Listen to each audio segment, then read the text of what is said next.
SLBC టన్నెల్లో 18వ రోజుకు rescue operation కొనసాగుతోంది. ప్రమాదంలో చిక్కుకుని మృతి చెందిన వారి ఆచూకీ కోసం ప్రభుత్వం రోబోటిక్స్ ను రంగంలోకి దించింది. ఆన్వి రోబోటిక్స్ ప్రైవేట్ లిమిటెడ్ ఆధ్వర్యంలో ఒక టీం టన్నెల్ లోపలి పరిస్థితులను అంచనా వేసింది. దానికి అనుగుణంగా రోబోలను టన్నెల్ లోపలికి పంపించారు.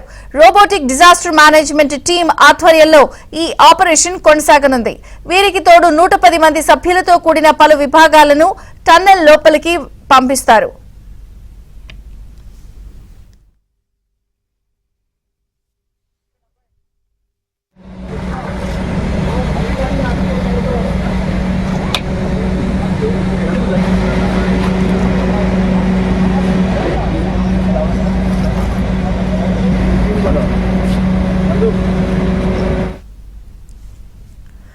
ఇక ఆదివారం ఒక్క మృతదేహాన్ని వెలికితీయగా 12 ఏజెన్సీల ఆధ్వర్యంలో సహాయక బృందాలు తవ్వకాలు కొనసాగిస్తున్నాయి.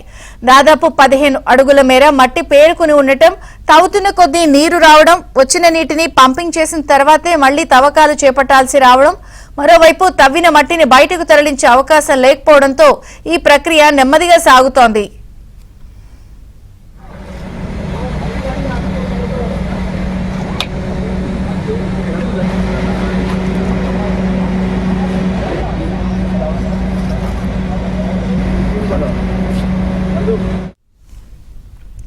ఎన్డీఆర్ఎఫ్, కెడావర్ డాగ్స్, జీపీఆర్ గుర్తించిన కామన్ ప్రాంతాలకు D1, D2గా నెంబరింగ్ ఇచ్చారు.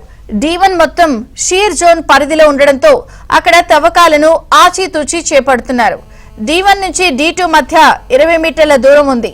D2 ప్రాంతంలో మట్టి తవ్వకాలు జరుగుతున్నాయి. D1 నుంచి D2 వరకు సింగరేణి ఆధ్వర్యంలో ట్రెంచ్ కట్ చేస్తున్నారు.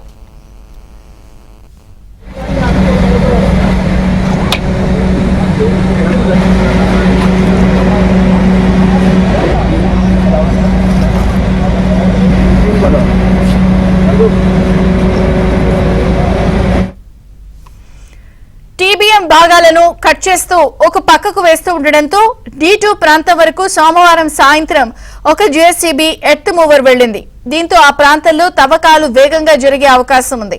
రేపట్లోగా మరో 2 మృతదేహాలు లభ్యమయ్యే అవకాశం ఉన్నట్లు సహాయక బృందాలు చెప్తున్నాయి. కెడావర్ డాగ్స్ సోమవారం కూడా లోపలకు వెళ్లాయి. కానీ మరే ఇతర ప్రాంతాలను గుర్తించలేదు. కాగా కన్వేయర్ బెల్ట్ పనిచేస్తున్న ప్రాంతం వరకు మట్టిని తరలించే వీలు లేకపోవడం, తవ్వుతున్న మట్టిని అక్కడే వేస్తూ ఉండడంతో ఆలస్యమవుతోంది. ఆదివారం లభ్యమైన గుర్ప్రీత్ సింగ్ మృతదేహాన్ని పంజాబ్లోని చీమా కలాన్ కు తరలించారు.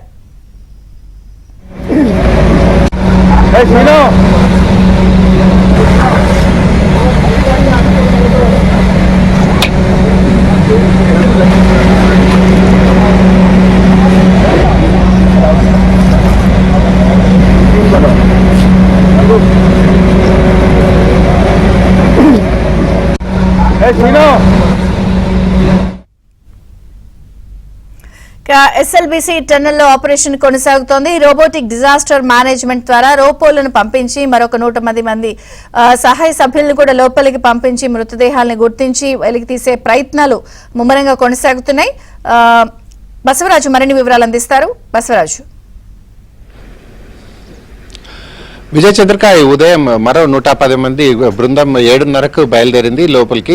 అయితే వీటితో పాటు అంటే ఇవాళ నుంచి అన్వేషణ వినూత్నంగా కొనసాగనుంది. ఇవాళ ఏదైతే ఆన్వి రోబోటిక్స్ వారు గతంలో 3 రోజుల క్రితం వచ్చి ఇక్కడ పూర్తిగా లోపల అంచనా వేసి పరిస్థితులను అంచనా వేసి దానికి తగ్గట్లుగా ఆర్టిఫిషియల్ ఇంటెలిజెన్స్ ద్వారా రోబోలను రూపొందించి తీసుకువచ్చారు. అయితే ఇవాళ ఒక రోబో లోపలికి వెళ్ళింది. అయితే ఈ రోబో సహకారం ఎంతవరకు ఉంటుంది అనేది లోపల నుంచి బయటకు వచ్చేంత వరకు తెలియదు. అయితే ఖచ్చితంగా ఇవాళ మరొక మృతదేహం యొక్క ఆనవాళ్లు గుర్తించే అవకాశం మాత్రం చాలా స్పష్టంగా కనిపిస్తుంది అని చెప్పి అక్కడ లోపల ఏదైతే గత రాత్రి తవ్వకాల్లో పాల్గొన్న సింగరేణి కార్మికులు ఉన్నారో వాళ్ళు కొంతమంది వెల్లడించడం జరిగింది. అయితే ఇదంతా అధికారికంగా ఇంకా ఎవరు కూడా అంటే అధికారికంగా వెల్లడించినప్పటికీ కూడా ఏదైతే తవ్వకాలు జరుగుతున్న ప్రాంతంలో కొంత దుర్గంధం అనేది వస్తుంది. ఈ దుర్గంధం వస్తుంది అంటే అక్కడ ఖచ్చితంగా ఎక్కడైనా మానవుల ఆనవాళ్లు ఉండొచ్చు అన్న ఉద్దేశంతోనే తవ్వకాలు చాలా అతి జాగ్రత్తగా చేపడుతున్నారు. ఈ తవ్వకాలలో అయితే కొంత స్మెల్ అనేది పెద్ద ఎత్తున రావడం, మరో మృతదేహం అక్కడ ఉండొచ్చన్న అనుమానంతో ఈ తవ్వకాలు కొనసాగిస్తున్నారు. అయితే ఇవాళ 110 మంది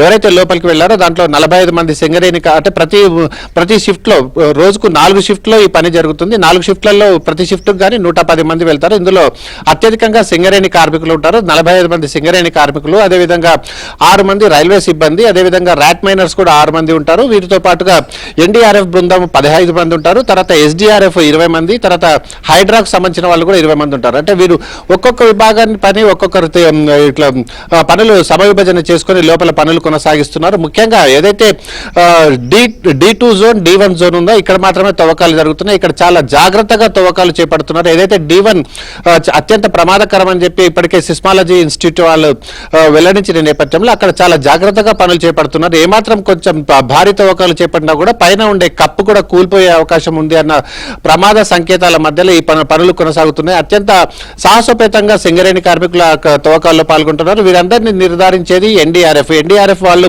పూర్తి పర్యవేక్షణలో ఈ తవ్వకాలు కొనసాగుతున్నాయి. అయితే గత రాత్రి నుంచి ఎక్కడైతే D2 జోన్ లో మరొక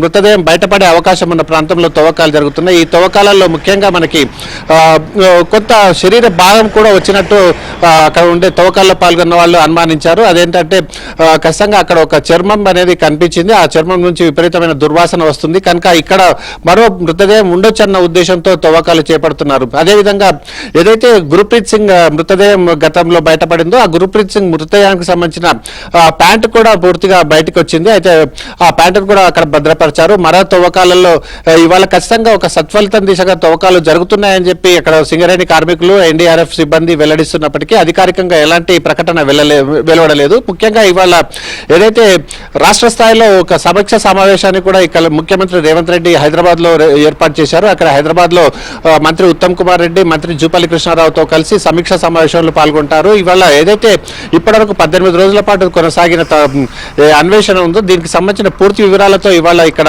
జిల్లా యంత్రాంగం పూర్తిగా సమాయత్తమైంది. లోపల జరుగుతున్న తవ్వకాలను అదేవిధంగా ఎన్ని రోజుల్లో అంటే సత్ఫలితాల దిశగా ఈ తవ్వకాలు వెళ్తున్నాయని చెప్పే ఉద్దేశంతో ఈ సమీక్ష సమావేశం నిర్వహిస్తున్నారు. ఈ సమీక్ష సమావేశానికి పూర్తి ఇక్కడ అధికారులు సిద్ధమయ్యారు. అదేవిధంగా లోపల జరుగుతున్న అన్వేషణలో పాల్గొంటున్న ఎస్డీఆర్ఎఫ్ కానీ అదేవిధంగా సింగరేణి కాలరీస్ ముఖ్యంగా ఈ 2 విభాగాలే చాలా రెస్పాన్సిబుల్ గా అక్కడ తవ్వకాలు కొనసాగిస్తుంది. వీటికి ప్రముఖంగా రైల్వే శాఖ ఎవరైతే ప్లాస్మా కట్టర్స్ ఉన్నారో వారి పని అమోఘం, చాలా అంటే పెద్ద ఎత్తున వారి పని ఉందని ఖచ్చితంగా చెప్పాలి. రైల్వేస్ ఎవరైతే టనల్ బోర్ మిషన్ బ్యాక్ విడిభాగాలు ఉన్నాయో ఈ విడిభాగాలను పూర్తిగా కట్ చేసి వాటిని మాన్యువల్ గా హైడ్రా సిబ్బంది అదేవిధంగా ఎస్డీఆర్ఎఫ్ వాళ్ళ మాన్యువల్ గా తీసుకొచ్చి లోకో ట్రైన్ వరకు తీసుకొస్తున్నారు. ఇదంతా పని ఒక చైన్ సిస్టమ్ లో జరుగుతుంది.